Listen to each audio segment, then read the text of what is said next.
မိုးခါရီတဲ့ကကြပြတဖုတ်အပိုင်းတစ်ရန်ကုန်မြို့ရဲ့ညနေခင်းမိုးဖွဲဖွဲကကားလမ်းမပေါ်မှာရောင်ပြန်ဟပ်နေတဲ့လမ်းမီးရောင်တွေကိုပို့ပြီးဝေဝါးစီတယ်။ကဖေးဆိုင်လေးတစ်ခုရဲ့မှန်ပတင်းပေါက်ကနေအပြင်ဘက်ကိုငေးကြည့်နေတဲ့သူ့တာရဲ့လက်ထဲမှာအေးခံထားသလိုဖြစ်နေတဲ့ကော်ဖီခွက်တစ်ခွက်ရှိနေခဲ့တယ်။သူ့ရှိကခုံအလွတ်လေးကိုကြည့်ရင်သူ့တာတက်ပြင်းတစ်ချက်ချလိုက်မိတယ်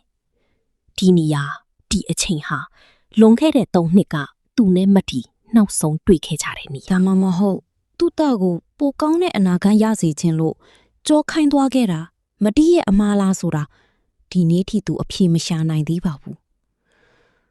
အခုတော့သူ့တာဟာနမဲကျော်စာရေးဆရာတယောက်ဖြစ်နေခဲ့ပြီဒါပေမဲ့သူရေးသမျှအချစ်ကဗျာတွေဝတ္ထုတွေတိုင်းမှာ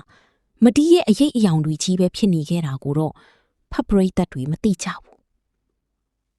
အကိုဆိုင်ပိတ်တော့မှမို့လို့ပါဗျာစဝဲထိုးကောင်လေးရဲ့တတိပေးတန်ချောင်းသူတာအတွေးစားသူပြတ်တောက်သွားပြီးခေါင်းညင်ပြလိုက်တယ်သူပစံရှင်ထီလေးကိုကောက်ကင်ပြီးဆိုင်အပြင်ကိုထွက်စရာမရှိတဲ့သူ3နှစ်ပတ်လုံးလွမ်းစွတ်ခဲ့ရတဲ့ထိုမျက်နှာလေးဒါပေမဲ့မတိရဲ့လက်ကိုတွဲထားတဲ့မတိပေါ်ထီးမိုးပေးထားတဲ့အခြားအမျိုးသားတစ်ယောက်ကမတိဘေးနားမှာရှိနေခဲ့တယ်မီးပွိုင်းကလူကူးမီးစိမ့်ပြလိုက်တဲ့အချိန်မှာပဲထိုနှစ်ယောက်ဟာ